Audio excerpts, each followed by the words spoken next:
is very acquainted with Midwestern, bumped out on either side, bees, and he has written a lovely series of dichotomous keys that match really well what we're doing here at Discover Life.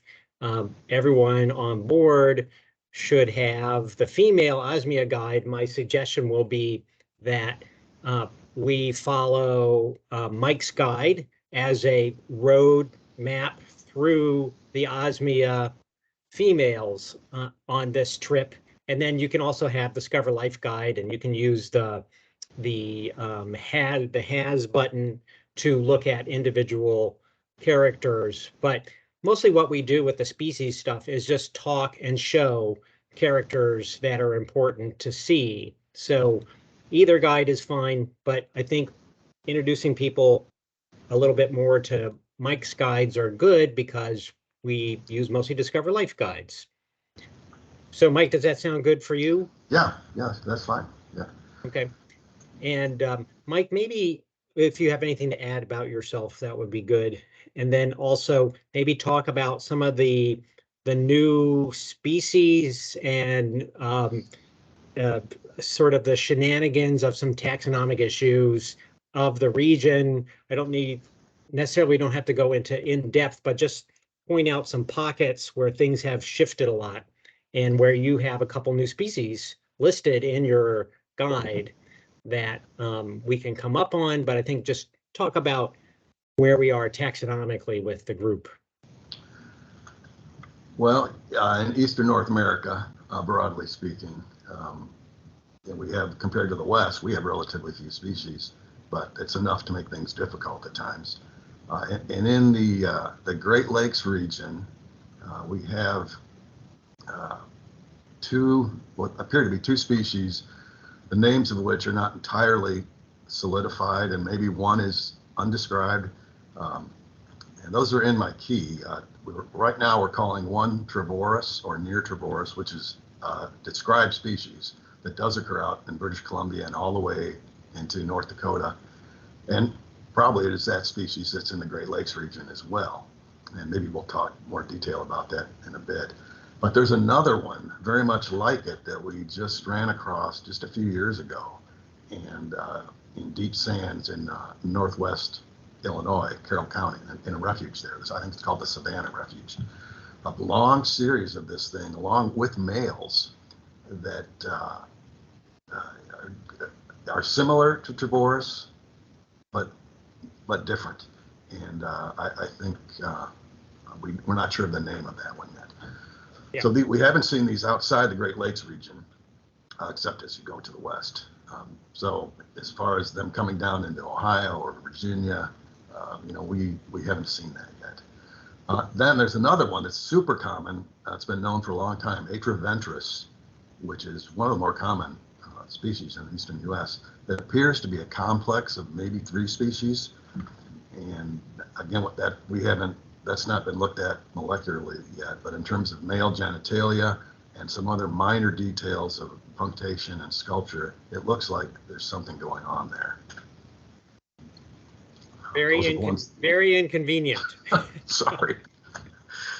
But it makes it interesting. That's part of the reason we do all this stuff. Right. Yeah, it's right. It's a discovery at the local level. Yeah.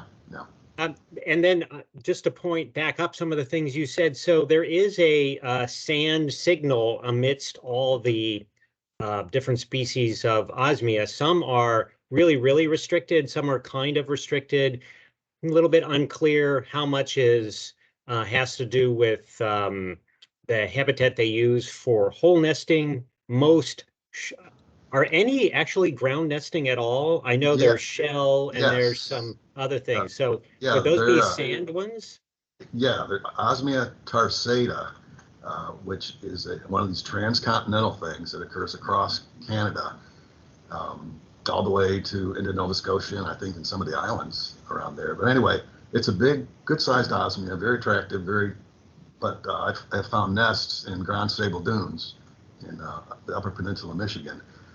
And it masticates strawberry leaves and burrows into the sand and attaches the cells to the roots of this case, it was little bluestem.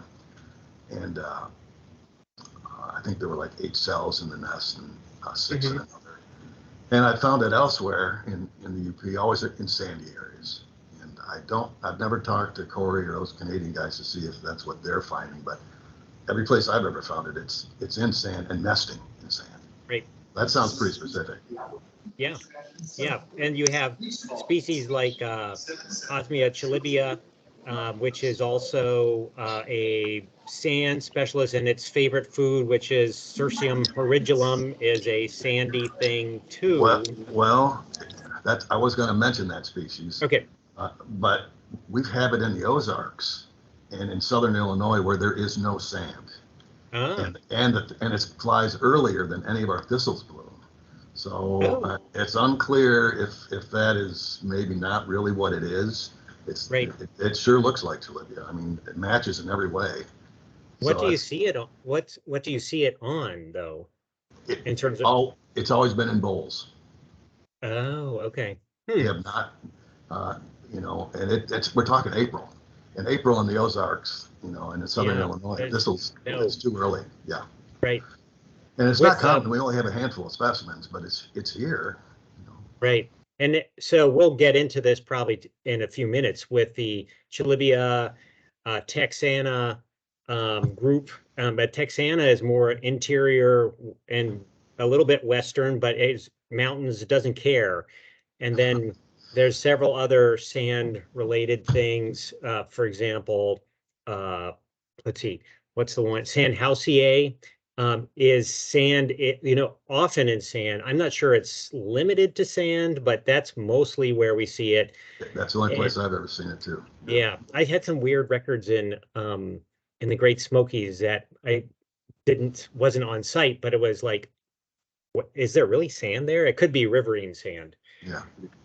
So anyway, sand is always a special habitat for Mike and myself when we're collecting. If there's sand in there, you want to go there. And if you have it on a landscape, you really want to spend some time visiting it, because often there are small restricted groups across all the taxa that are sand related and new things to discover.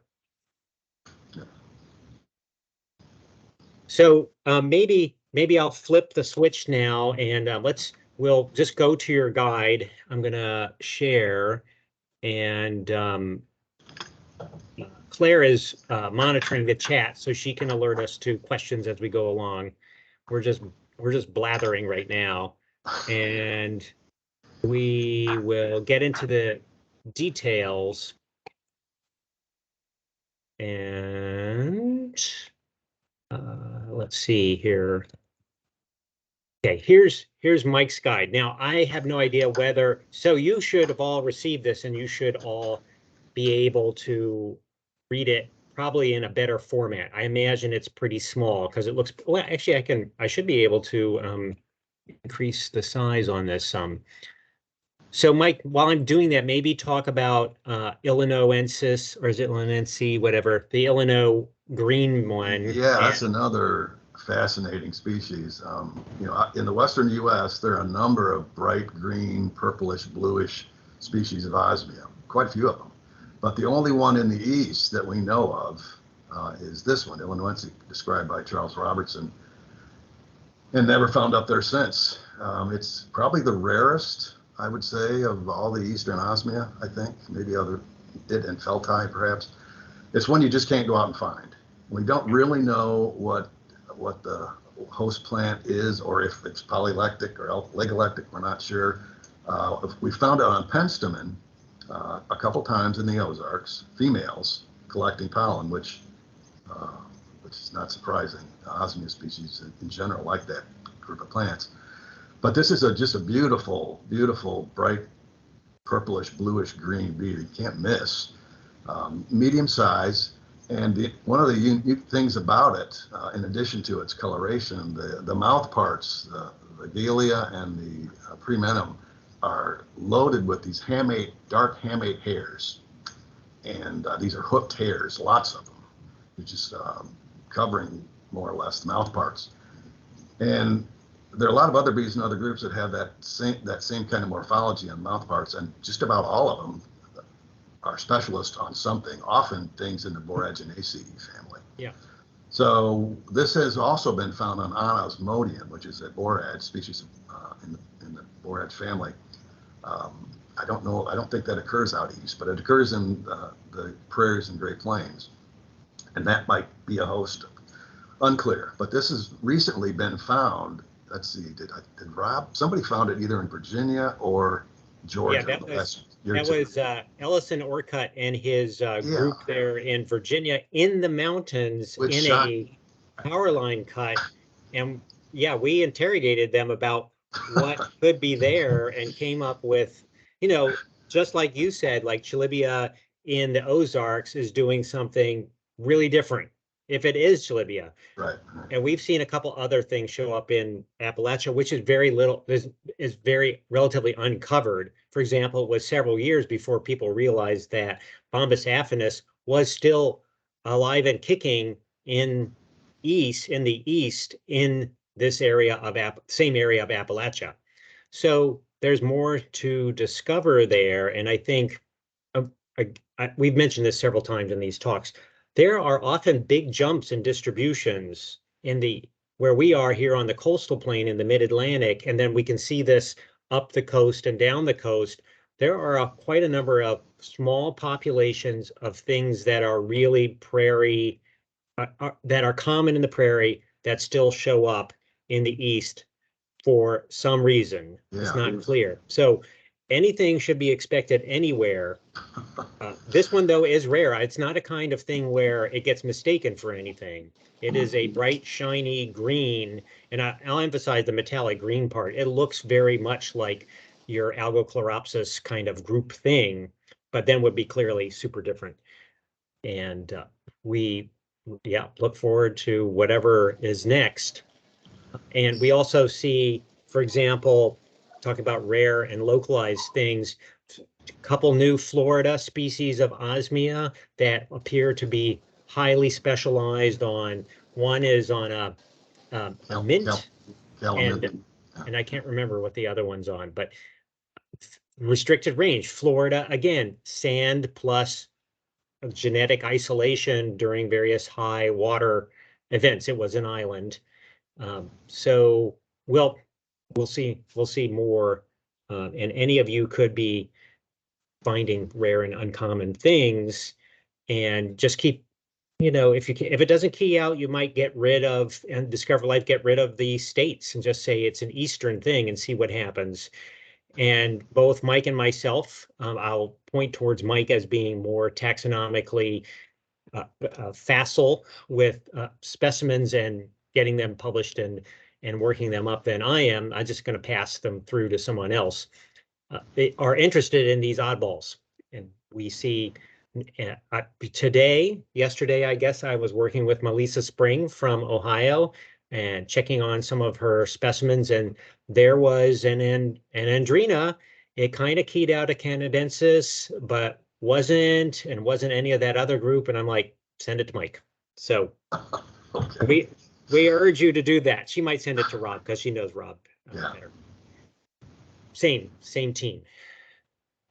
So, okay. So if it's bright and metallic green, and we're only talking females, there's another very different set of characters that we'll get into on the males. So next in Mike's key, he's knocking out a whole series of really morphologically distinct and obvious things. I'll let you talk about lignaria, and I'll key up the specimen.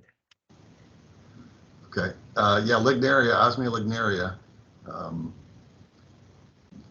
in my experience, is one of the most common eastern species, all the way up into southern Canada, all the way down to almost all the way down to the coast.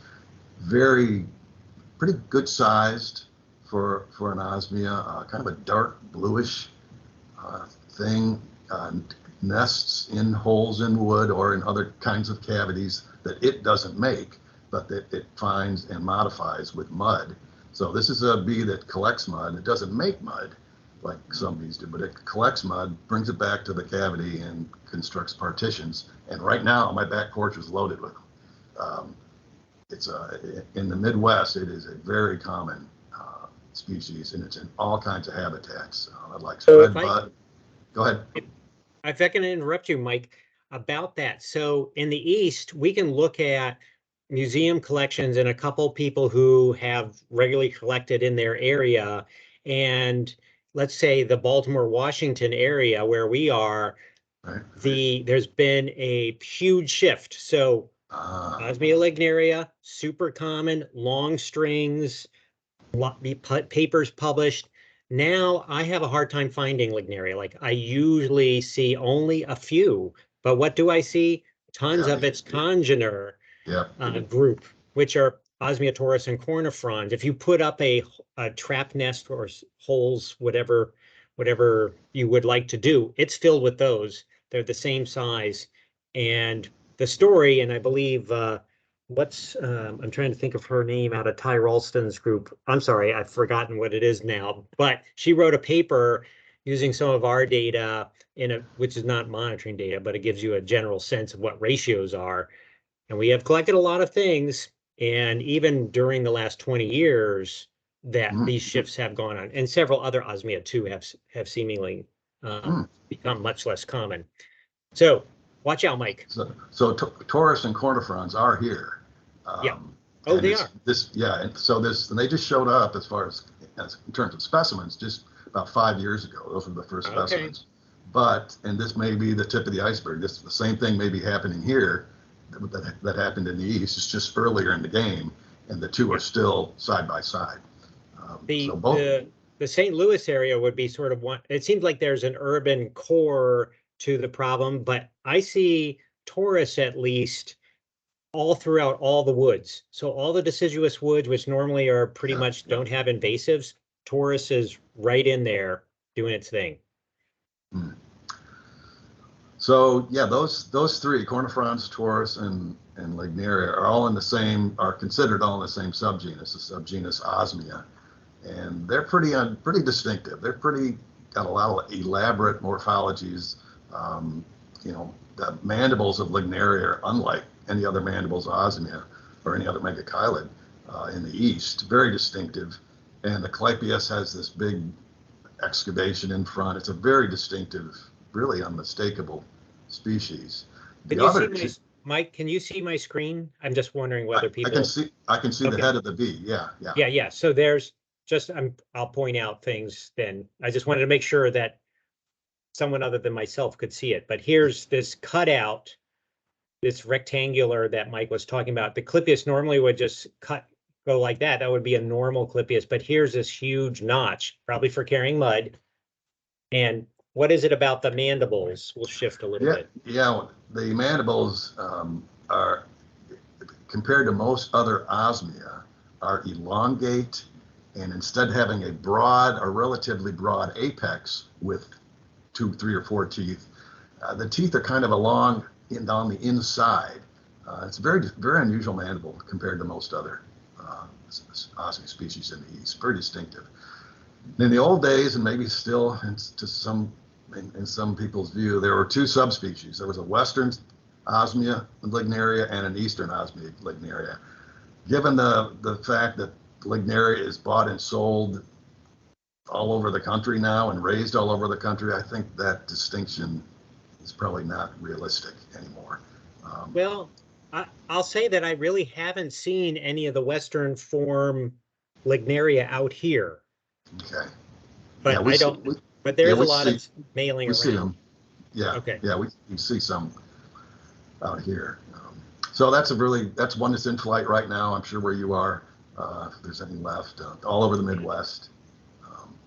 Very important native species, and very distinctive.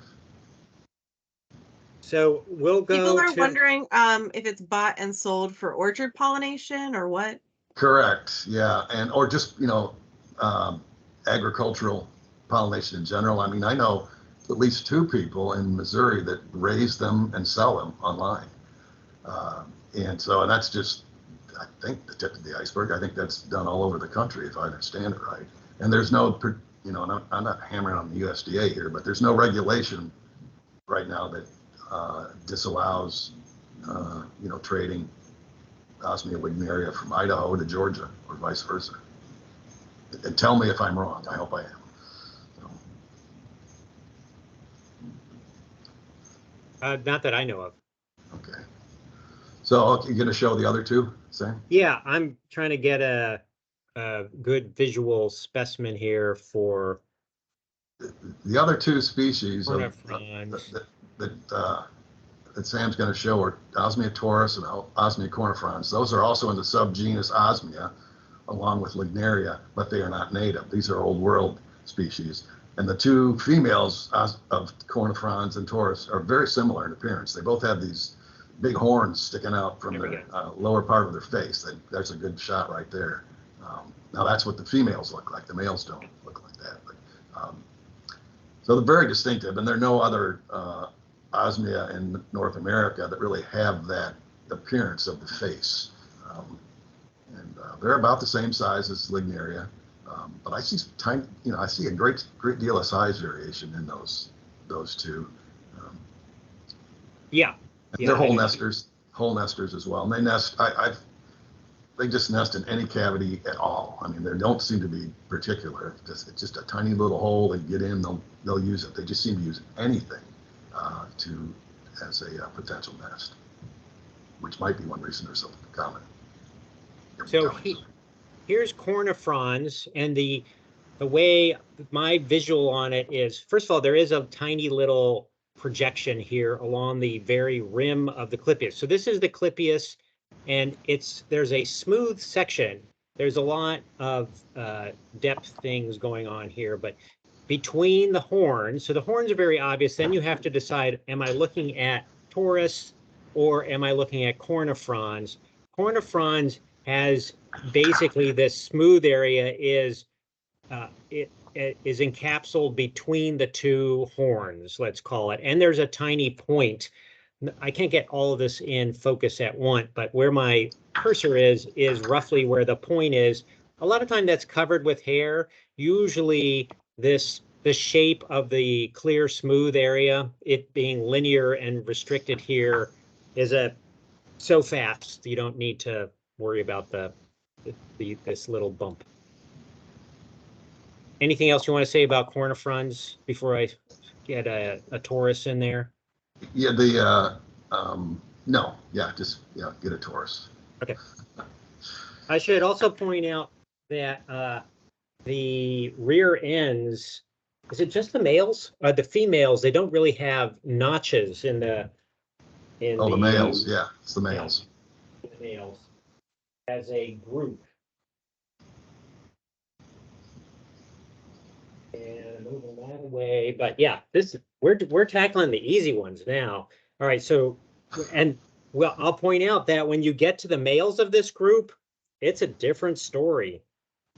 It can be tricky, but there's a couple tricks to the males.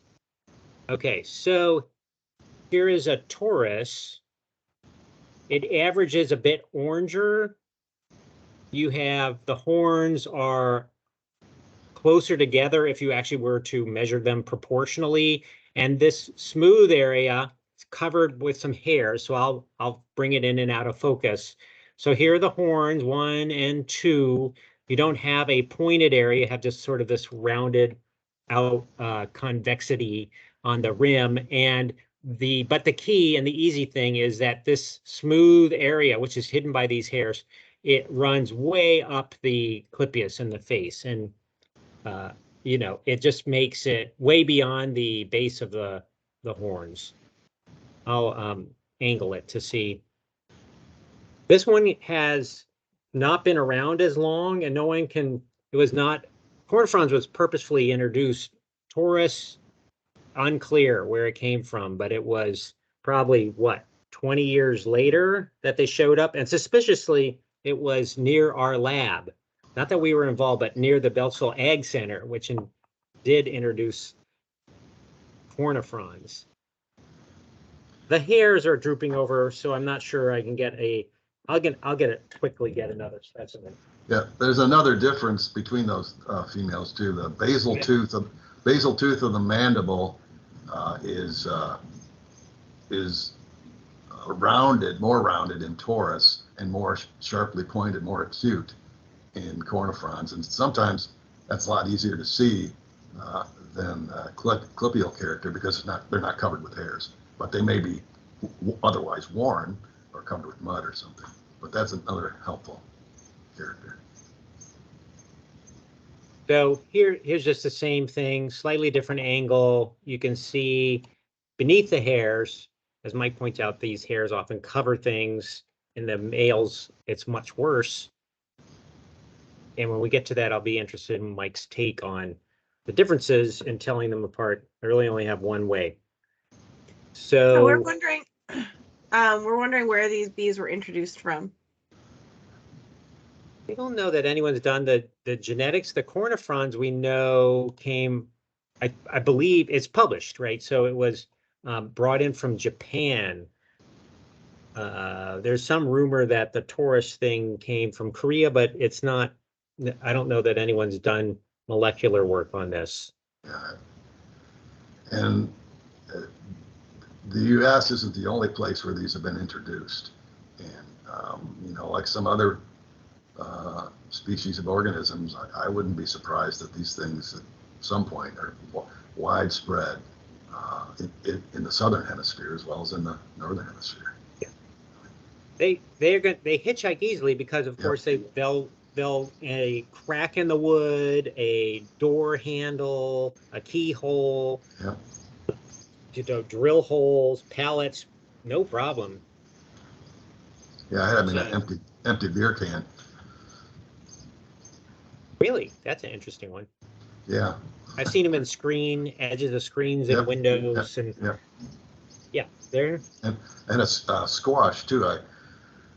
Crookneck squash. I drilled some holes in it just to see what happened, and they took advantage of that. So any cavity seems to be acceptable.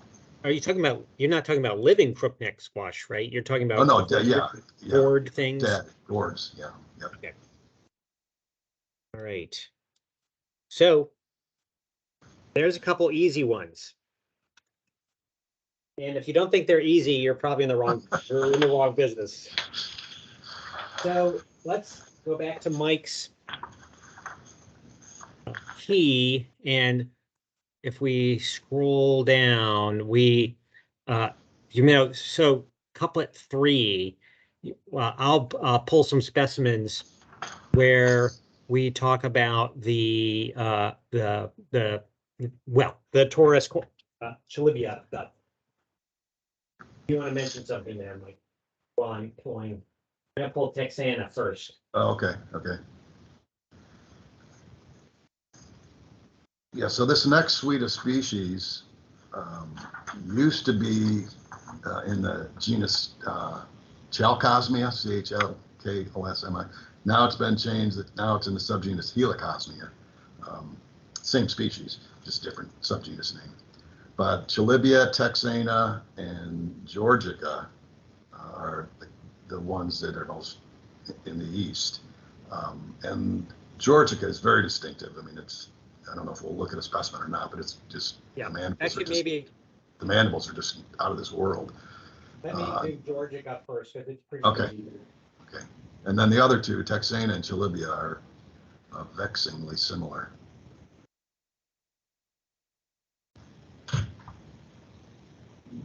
So georgica is a specialist on various spring blooming asteraceae like Pachyra or Senecio, or just about any blooming erigeron, any asteraceae that's blooming in the spring might host this bee, georgica. Yep.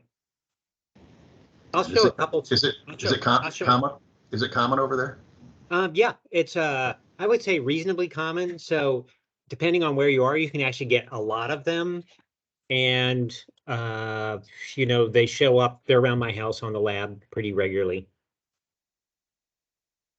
And it sounds like are they not in Missouri? Oh yeah, they're common. To the north? Okay. Super common, yeah. Yeah. So the mandibles are so unusual in this species, they're almost hard to describe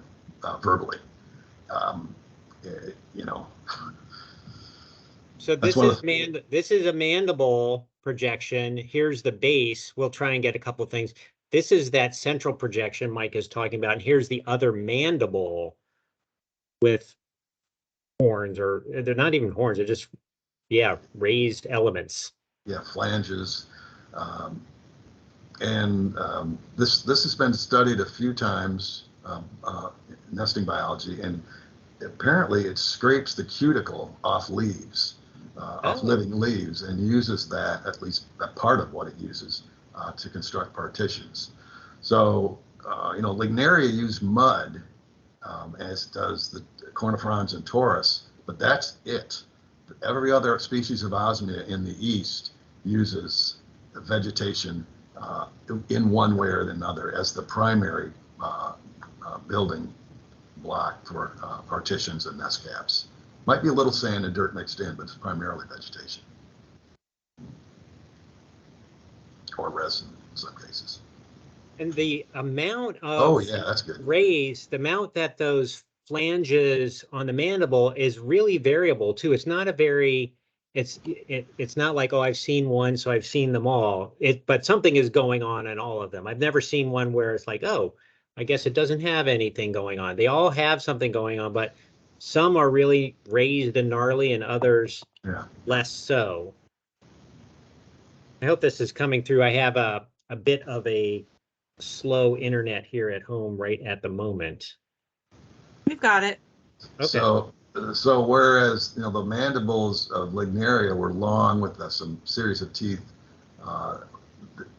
in georgica they are tremendously broadened apically and completely different in appearance than lignaria. Very fascinating. And there isn't any other species of Osmia in the east with mandibles that even approach that. Yeah, I'll show one more specimen. And the males have look nothing like that. The male mandibles in our Osmia are all very more or less uniform. They're not elaborate at all compared to the females. Another slightly unique thing, just across all the Osmia, it has very clearly orange scopal hairs. Yes.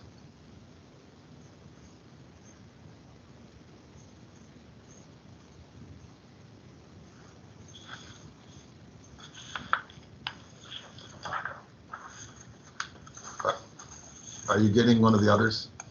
I'm just going to show quickly another specimen that hopefully is a little bit different of georgica here. And then I have both. I'll get texana. I only have one chalybea, but it should be a female.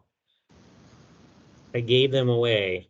Okay, yeah, so, yeah, a little bit busy here, but you can see, again, slightly different shaped mandible, flanges. The central thing, sometimes every once in a while, I see that central shape is enlarged in comparison to the flanges, and it kind of throws me for a loop. So there is something in the center here going on, nothing compared to these monster mandibles with their flanges. All right, and you can see just very quickly the orangish hue to the scopal hairs. It's reflecting a lot of light, but it presents orange in most cases. All right, I will. So the other two species in that subgenus, along with georgica in the east, are texana and chalybea, which are generally bigger and pretty chunky. And one is more vernal, at least in my experience, than the other. Chalybea tends to be a little more early, and texana later. Both of them are Asteraceae specialists, but chalybea, in most of its range, is very strictly associated with thistles, Cirsium hiridulum particularly, like Sam said.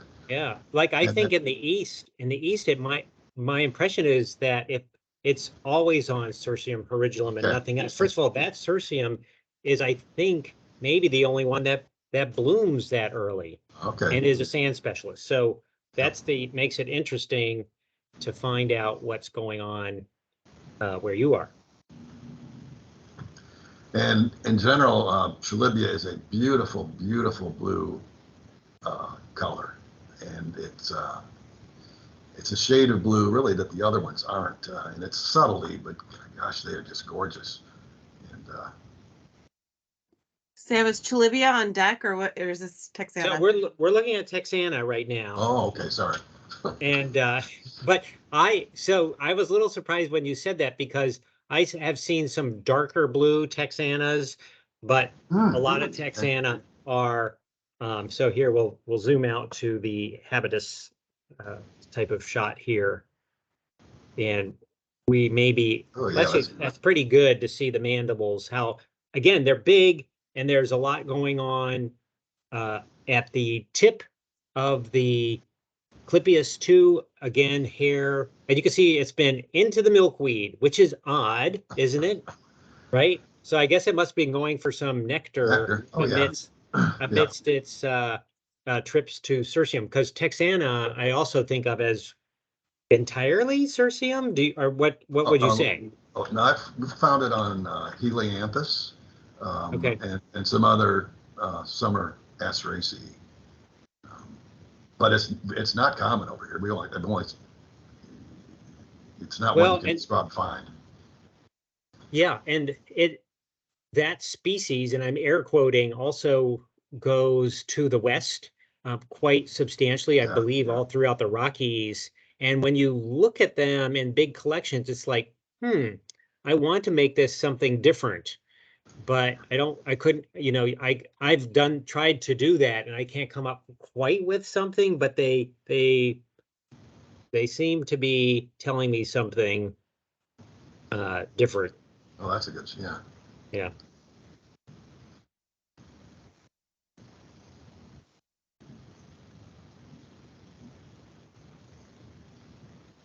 So I can get another specimen here too, and then we can. So this one actually is from South Dakota, and which is outside of what I normally collect texana in the mountains. See if I can. Yeah, we have a scattering of specimens on the eastern Great Plains, but it's uncommon. Again, as if people are looking at these things, that one from the Badlands, which where we collected it, could be the Western form, because it had really big. So the thing about the Western ones, which struck me there too, is like they have much bigger flanges and things going on. So here's a texana from West Virginia, a little bit smaller, very blue, and yeah, very blue. Yeah, so the blue thing was kind of a surprise to me.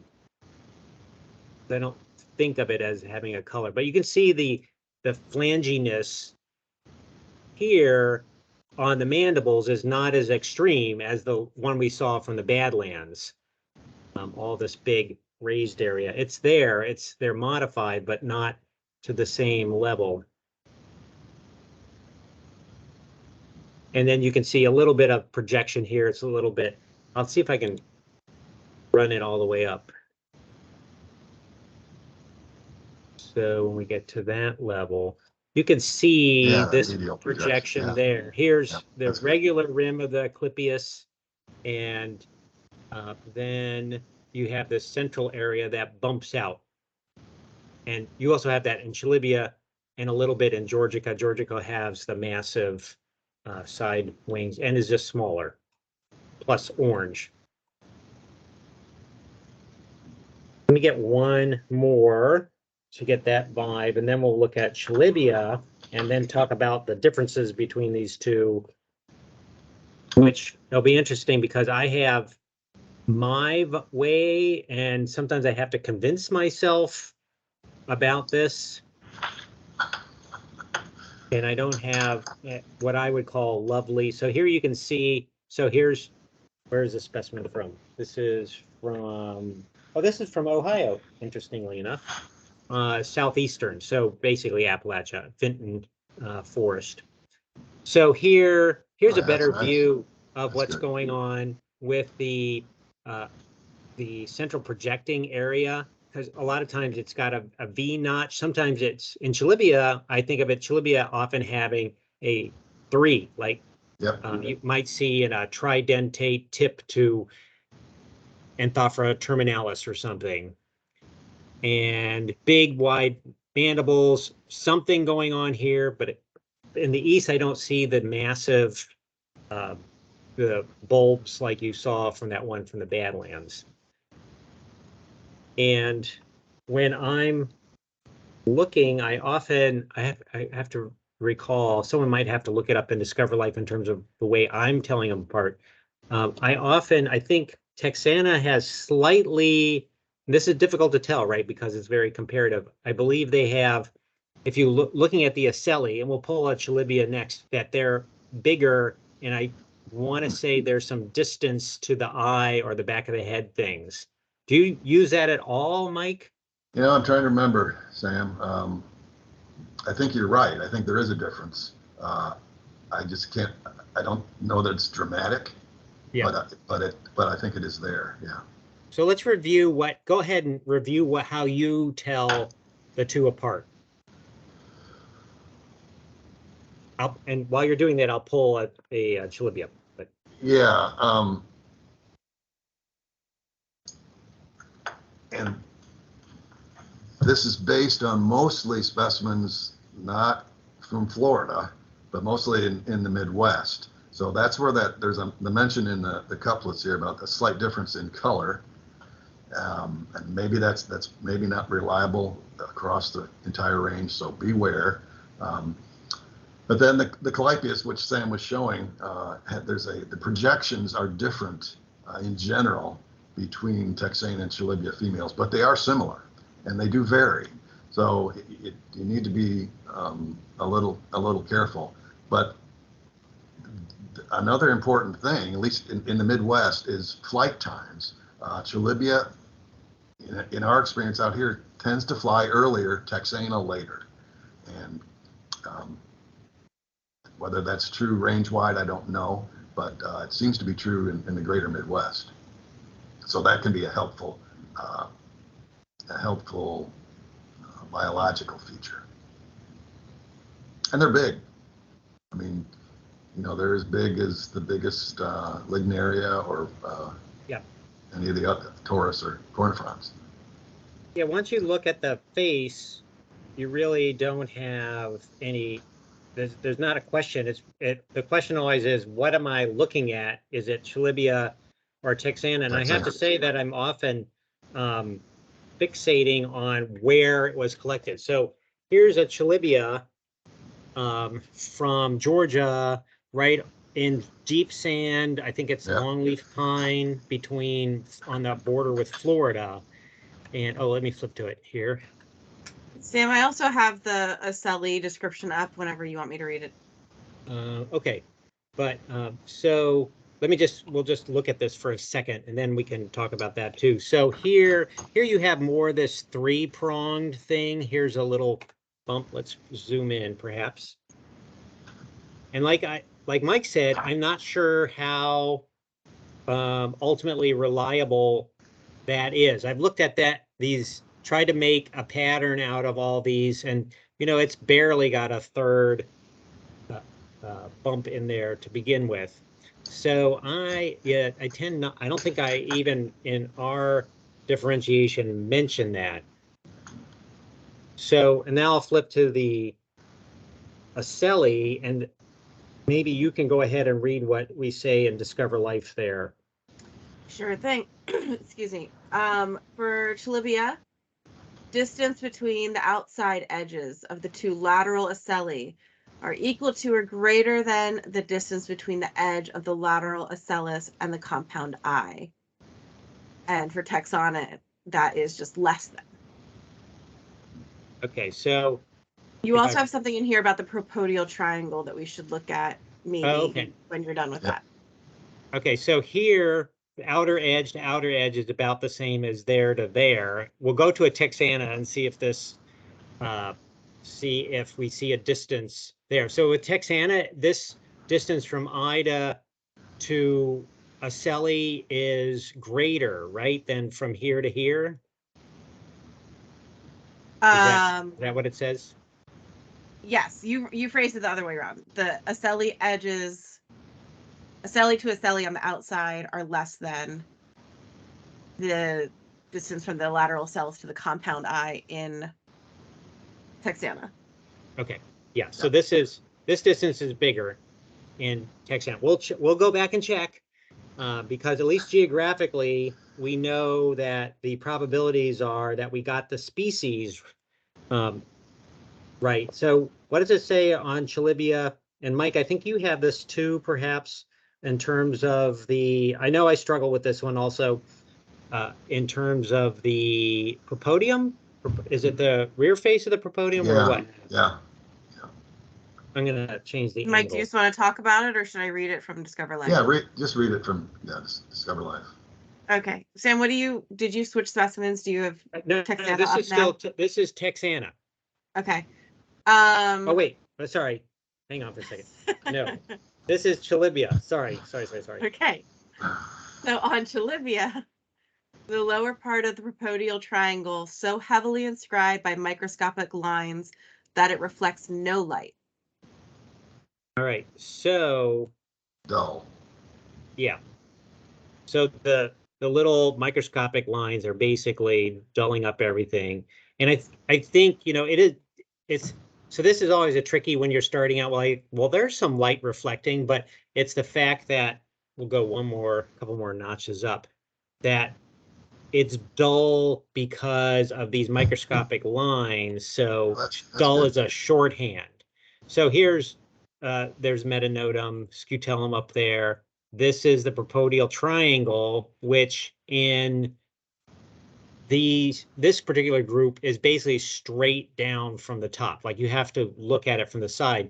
And here, by the way, is something that will come up periodically. Is very useful in Discover Life guides for splitting things out. Here is the propodial pit, would be what they call it. They all have one. These vary in shape. This one very linear. Others will be oval, and it's a useful, if you can see it, right? If the abdomen's cocked up, then that's invisible, as is the lovely character on the T1 that we often try to look at. But in this case, we can see the propodial triangle, highly inscribed, not reflecting much light, and we are going to say yes to that. I'm going to pull the texana now, and we will see if we have, let's see, let me just first see. So here, let me see if I can get a third specimen in. So there's another South Dakota specimen. I think I want to get one that's abdomen is drooping so we can see it. So here's one from Maryland. This is about as close to Washington, D.C. as I've seen them. They're not right, like we don't have them on the lab or in my county or my yard. But this is north of Baltimore. Okay, so now we are pretty certain that this is texana just based on geography. And we have a character that says that the triangle should be relatively shiny in the lower part, I think, right? And that looks pretty dull to me. Maybe slightly different. I'll try some different angles here. A little bit hard to say, but this is the problem, right? Maybe if I went back and forth a bunch of times, I could convince myself that that was shinier, but it's clearly not just a patch. Well, I guess it is less inscribed, right? But A little bit, yeah. That's a hard one, particularly if you're just looking at one specimen to come up with a judgment. So I'd say if we went back, we'd see probably greater amounts of inscribed lines, but if you just had this one, you might be it might be unclear, because you can see on this side, which is dirty, but also not so reflective, that something's going on there. It's certainly not a smooth mirror-like surface. Definitely not. Yeah. So let's check our. Oh, this one has no head. We have very There's two used specimens. others in this couplet that say that talk about the hind tarsal segment hair color and pitting along the central line of the scutum density. Okay, well, we'll visit those too. But here's the Ohio specimen. We're just going to look at the ocelli character. So theoretically, the distance between the outer edges of the ocelli should be, in this specimen, which is texana, should be less than the distance to the from the outer edge of the ocelli to the edge of the eye. And maybe let me flip it up. But it's going to be close. And again, ambiguous. I think again we have this problem where a lot of times I'm just looking at these things and trying to make sure I get it right. So I actually have a measuring device on here. So let me see if I can get that involved that. But this distance here should be less than this distance there. It's pretty darn close. I'm going to spin it. It looks similar to me. Yeah, it's about as equal, and so it's not going to be a whole lot. I'm not going to bother to measure it, but it's not that different, I'd say. Again, you'd struggle in telling the difference. What else do we got there from either of you guys for telling the differences? Well, I mean, the truth is those two species, the females of those two species can be difficult to tell apart. I mean, that's the fact. The males less so, but those two females can be very problematic. And that's, again, like I said, in the Midwest, they appear to have different flight times. I don't know if that's true over there. So, well, I see it a lot of the texana. Let's see what this Ohio one is. I think this is from a Blaze type trap, but this is I can't see it. It's into July, and the chalybea are more, again, we're to the south to some extent, are more like a May-June thing. So not huge differences, but different. Claire, did you have some other characters that we should look at? Sure. I don't remember which one you have in your hand right now. I have texana on deck. So we have hairs on hind tarsal segments, primarily brown to light brown, as compared to black on chalybea.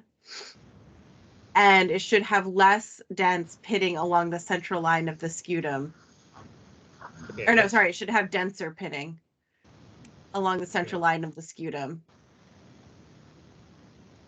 But that one's a particularly comparative one. Yeah, see, that's the problem. There, as Mike said, hard to tell apart comparison. So theoretically, central line. So here's the central sulcus or line, and we're looking at that pitting, and now we're going to compare it to our sole chalybea and see if something like that comes up. I don't know how much more time we want to spend on something. Yeah, that's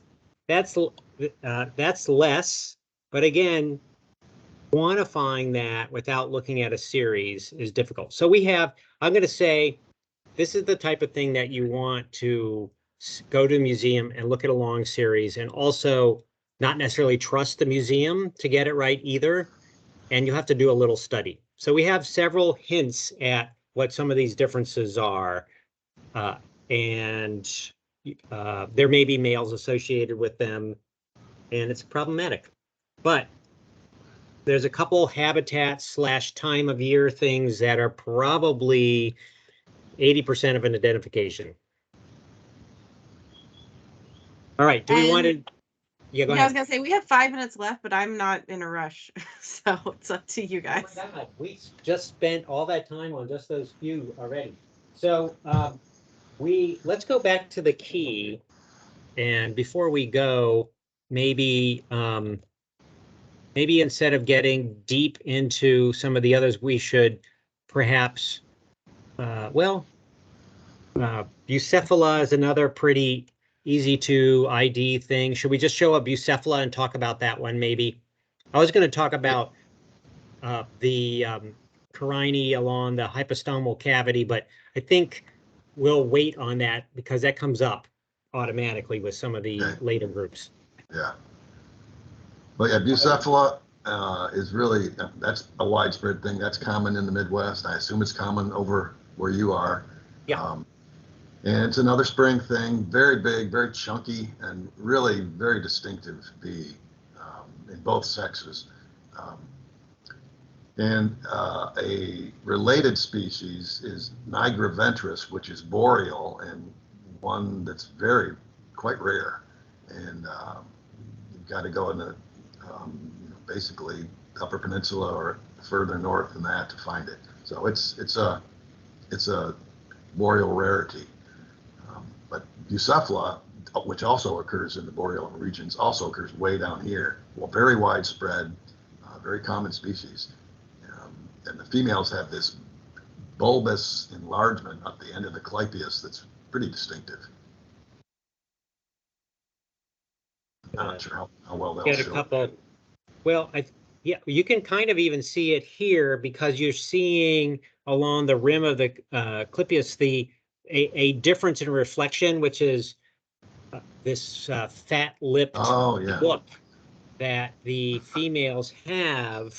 We'll do a couple different views of it. What do you find this on in terms of floral things? All kinds of stuff, Sam. I mean, it's a long list. Yeah, but I'll say that's similar. Red buds, cherries, flowering dogwood, and spring ephemerals. Like Dutchman's breeches, that kind of stuff.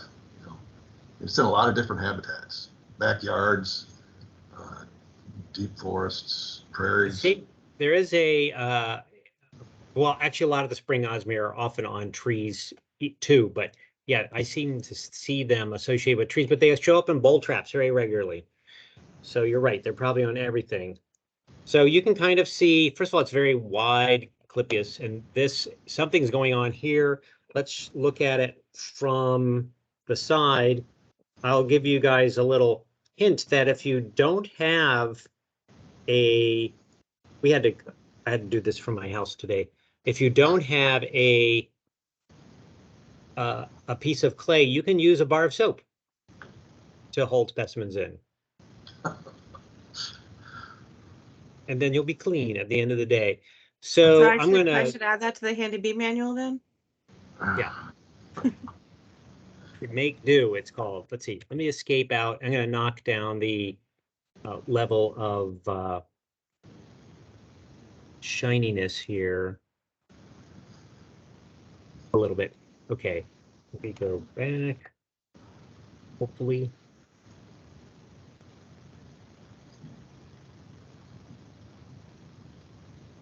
Trying to get it to, I have to click in there. Okay, now we should be able to.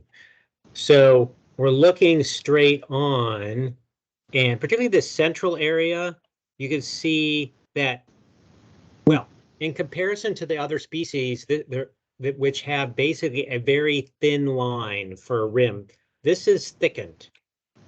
I'm going to move the lighting around a little bit to see. It's a little difficult because things are so dark. Does it also have, I can't remember, doesn't it have 4 sets of these brushes, or am I mistaking that for a different group? Or is it just the usual 2? I think it's just the usual 2, but sometimes it looks like, I mean, depending on how worn it is, And if they're agglutinated with nectar or something, sometimes it can look otherwise. There are groups that do have something. So what we're talking about are these hairs, often orange, bright orange, that are, I guess, coming from the underside of the clypeus. Is that they're attached So it to looks there? like, yeah. And there's different sizes and shapes to those. I don't use them on a species basis at all, but I know they're in the guide as something variable. So yeah, it's difficult here because how dark, but this edge is fat. I think people mistake when people hear this is good to see this because a lot of times when working with people, they're not quite sure what thickened refers to in terms of the edge. We tried to describe it a couple different ways, I think. And the other thing is it's not hairy. That edge is thickened and shiny and isn't covered with hairs like it is in most of the other species. So I mean, it really does stand out when you see it. And this is also a species that nests in cavities, holes in wood, and uses masticated vegetation to make partitions.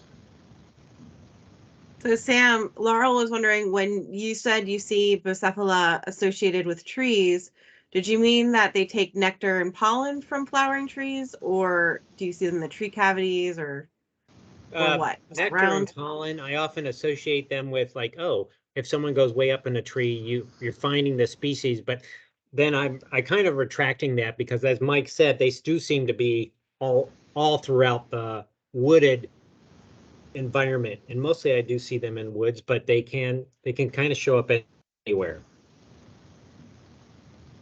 So yeah, you can kind of get, here it is, here's those hairs again, and here's this thickened area. There's often a few pits on there and there's no hair on it. So not the best of looks, but again, problem is light. And the bar of soap is reflecting too much. So we will continue this. Obviously, we have all kinds of really ugly groups. I wonder if I can show a hypostomal cavity here to cover in the future of that are common species. I'll just put this out here. So where the tongue is recessed is the hypostomal cavity, and then on either side are parallel edges. And then if you turn this sideways, which I won't right now, I'll try and set up some things. So it's often, you often have to use, again, this is why you have your specimen in your fingers. You have to get the angle just right because you're going to turn this sideways and look to see what's going on with that line, because in all these species, it's raised and sometimes very flange-like and does interesting things. A lot of very almost species-specific characters are associated with that if you can see it. And this line goes here and then it curves in. What is that doing? Is that the edge of the mandibles there? But underneath them, yeah. So it's going to curve in and you're going to look at the height across that whole space of hypostomal cavity and then the curved area. And we'll try, maybe I'll try and take apart some things so it's really clear. And those are great characters. And it's there's a little bit of effort that has to go into it, but there's much more to cover here. Do we have any questions? Go ahead, Mike. Yeah, I was going to say the ones you've covered today are the big, the large, the distinctive species, and it probably doesn't seem that way to some people, but the ones that will follow are much more similar to one another. Right. Yep. Yeah, so we don't have any questions in the chat, but people are welcome to unmute. We still have a good number of people on. All right, well, while waiting for anyone, if there are any comments, we hope that Mike can come back next week and we will continue this talk. And Claire, I believe, is going to be setting up some periodic bumblebee ID classes for the whole continent, but that's going to take a while.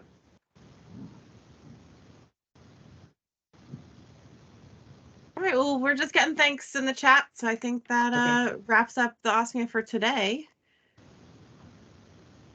All right, Mike, you Mike. can let me know later if you're going to be able to come. Well, I'm supposed to be in western Oklahoma collecting. Ooh, Well, I that wanna sounds go very there. important, and you should Well, do that. Well, it's weather dependent, so I don't really know, yet if I'll be going or not. So, Oh. but, Yeah, that'll be in the Shinnery Oak. yeah, yep, sand and Chinnery Oaks and Cimarron River, and oh yeah, Yeah, that'd be great. oh, that's fantastic country.